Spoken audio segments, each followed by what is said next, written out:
Okay, so Season of the Witch just started, and we'll go over a couple things in this video, explaining and clarify some stuff that might be a little bit confusing, not really explained that well. One, we'll be going over the Deck of Whispers, how to use the cards, how to get more cards, what's time gated, what's not time gated, and pretty much show it how it works. Other one will be the attunement to an element. These are, you'll see that in the Savathûn Spire activity. You'll see these mini Arcana cards that you need to attune to a certain element. Best I can tell you right now before explaining it fully, that it is time gated and you have to wait for that to happen. So right now we'll go over those and a little bit some other stuff later in the video. Hopefully everything will be timestamped so you can just skip to the video, which one's important to you, what information you need to know right away. But right now, let's go over the Deck of Whispers and pretty much how it works. Basically, you need 5 major Arcana cards, and to get major Arcana cards, it seems like it's time gated. Right now, week 1, I can only get 5. Unless someone's telling me to get 6 right now. In week 1, right now, we've only got 5 major Arcana cards, as you can see over here. Now, to get these cards, they randomly drop from doing the activity. So, for example, I farmed summoning, auto summoning multiple times. Like every 2 runs, I got 1 major card basically. And eventually, once you get 5 major cards, if you keep running the activity, you get more opaque cards, but eventually just be minor cards. And you can farm minor cards from doing this if you want to. But you get them from both basically, and they will drop from that. Now, the way it works, once you get the card, it will be a quest. And the quest, once you click on it over there at that lectern, you can see the quest in your quest tab. Just go down like this, and you're just going to go and complete that. They're very easy to do. Just head back to a lectern when you finish it, and you actually claim the card. And they should pop up over here on these pedestals. Now, there's like 12 pedestals, pretty sure. There's 4 there, 8 here, 9, 10, 11. Should be 12, but that might be more of a later end game kind of thing. Oh, is it 12? Am I blind? There was one. Oh, no, there's 12 there. I just, okay, I just hit in for me. Anyways, that's 12 in total. Major cards at the moment. And basically, best I could tell you is you eventually, once you get more than 5, you can remove a card from a deck, basically, and then you can add it. But you can only do that if you have more than 6, but you can't do multiple. You must have 5 cards, at least 5. You have probably more than 5 in the deck. I could be wrong about that. I don't know. But anyway, so the way it works is that whenever you enter an activity, right before an encounter starts, the game will pick a random card from your deck. Right now it's 5, so one of the 5 cards in your deck will be chosen. Now, how it works is that basically when it picks a card, each card has a bonus to it. So for example, let's say the first card gives a bonus of Final Blows, a chance to drop special ammo, right? So this will be applied to everybody in the fire team, right? And it will, once everybody has a deck, a deck that works for everybody, or a deck that, actually that the game says, yep, you have a deck. It will pick a card from each person's deck, and everybody's bonuses that you get from that card will be applied to everybody. So the activities seem hard right now, but once everybody gets a deck, everybody will get bonuses from each person's deck, basically, from each card. So you will get one card gets chosen out of the deck, and it'll be 3 at a time if everybody has a deck. So very useful. I think the best one out of the 5 right now is going to be the Blades, which is number 5. When you rapidly defeat combatants, you get heavy ammo, and honestly, it's very easy to trigger. And when you pick up the heavy ammo, it gives you ammo and reloads the weapon as well. I'm pretty sure that's the case with that. Unless I'm wrong about that, pretty sure that's what it does. And that's pretty good, I'll be honest with you. Now, there'll be more cards in the future, but it's all time gated. So I'll show you an example of how it works. So we're going to go ahead. Let's head to a summoning, and hopefully I don't join one that's in progress. But you'll see the animation, and hopefully there's somebody else that has 5 cards in their deck, but probably not. But we will see if that's true or not. Keep joining failed attempts every single time. Also, one tidbit, you can use your Sparrow in this once you pass the thing that tells you you're in the altar of summoning. It's pretty important, get around a bit faster. Anyways, so now we're gonna go ahead and we'll see. So now you should see the card be chosen right after we put in a offering. It's like this would be a legend offering probably. And if you do put an offering, you do get rep. So it was a benefit of putting offerings. You do use it. Only one person needs to use it. So there's that. You see now in the middle here, a card gets drawn. So I draw number 1, which is the Oak Sisters. You see the bottom left there, I drew Sisters. Like I said, if there's multiple people that have the deck, it would be multiple people will have will draw it, of course. But other than that, that is how that works pretty much. So that's what gets drawn. And you can see the card will be still over there. And there should be 3 in total, but only 1 because I'm the one that has it, sadly, at the moment. So that's how it works.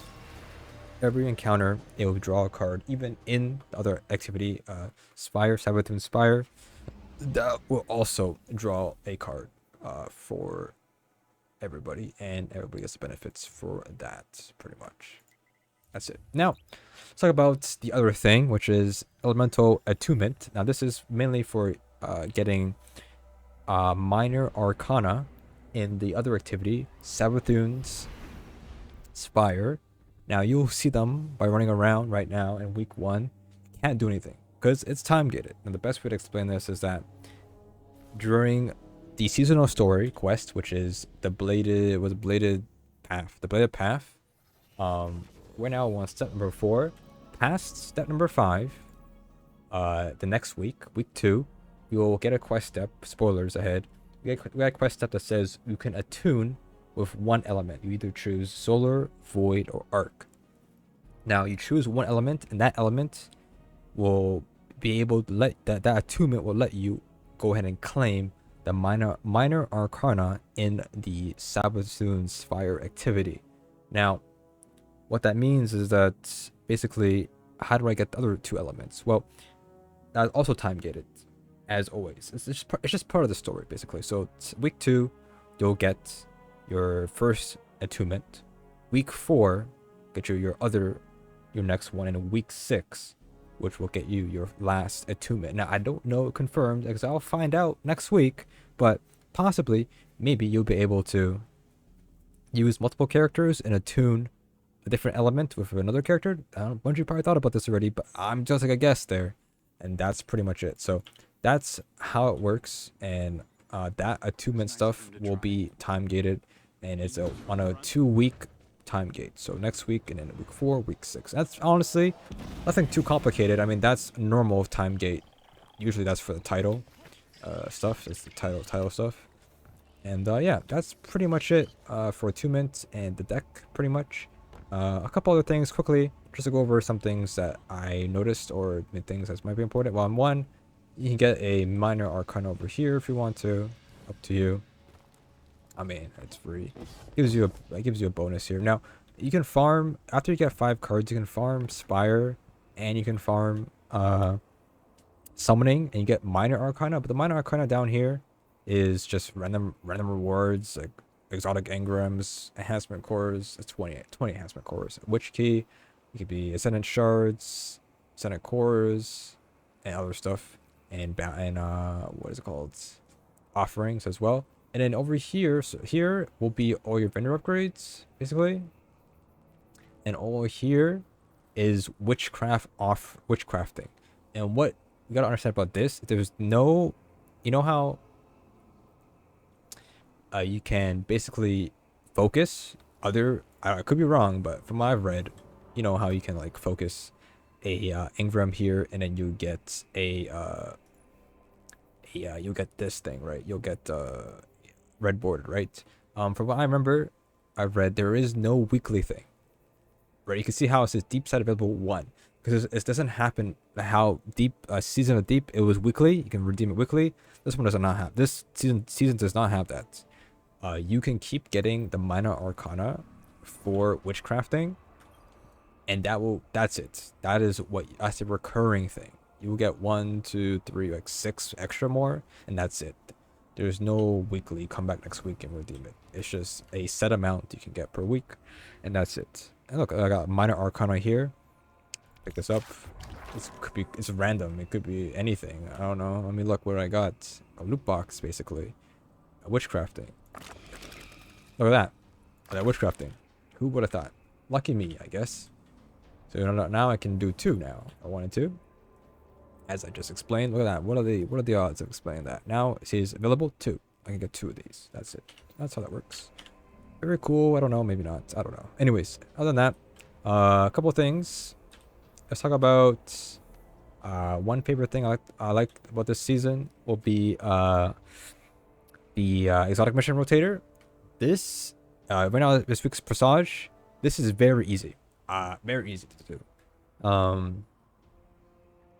Super easy.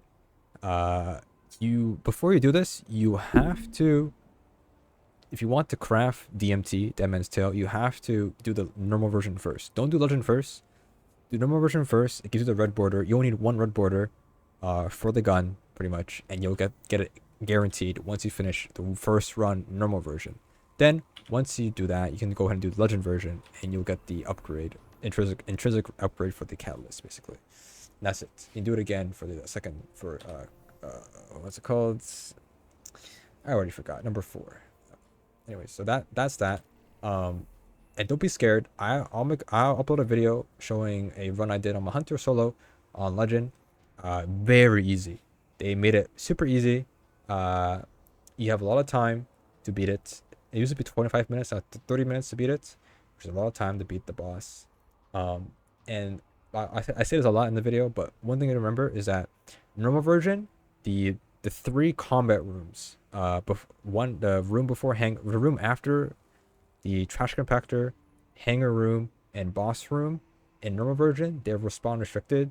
If you die once, it resets the encounter, but there's no timer. But in Legend, there's a timer, but those rooms don't have respawn restricted. So you can die and not worry about losing all the progress, basically. So the boss room is easy. If you die, it's fine. So you just gotta find the right loadout and just, take your time, but anytime. Anyways, that's Presage mission. Very easy to do. I recommend doing it. It's very fun. Better do it blind, I'll be honest with you. But other than that, very good, very easy. Get DMT, good gun, craft it, very nice. Other than that, one other thing, I mean, the catalyst this season is Monte Carlo. Pretty good. Get the catalyst. I don't have it yet. And then one last thing, which just like a little tidbit here. You know how those in this season we have those crystals, right? One thing I didn't know because I was an idiot, but the arc crystals, you can melee them, right? And then once you melee another crystal, it actually refreshes your timer, so you can just go to the next one. And if you lose the timer or you die, you can just go. You don't have to go to the original one. You can go to any of them and then get the buff from that one, basically. And eventually there is going to be minor arcana or seasonal vendor buffs that buffs your crystals. And there's one vendor buff, which is upgrade is really good. I wish I don't know when you get it, but you get it. It makes the void crystals. You can shoot it from anywhere. So right now you can't shoot it from. You have to be melee to kill them. But eventually there'll be a vendor upgrade that you can shoot it from anywhere, which will be honestly god tier, and it will make things a bit faster and a bit easier. But other than that, that's pretty much it. Just a little some tips here and some things that I've learned in day 1. But most things are time gated, and yeah. So hopefully you guys enjoy that, and yeah, that's it for now.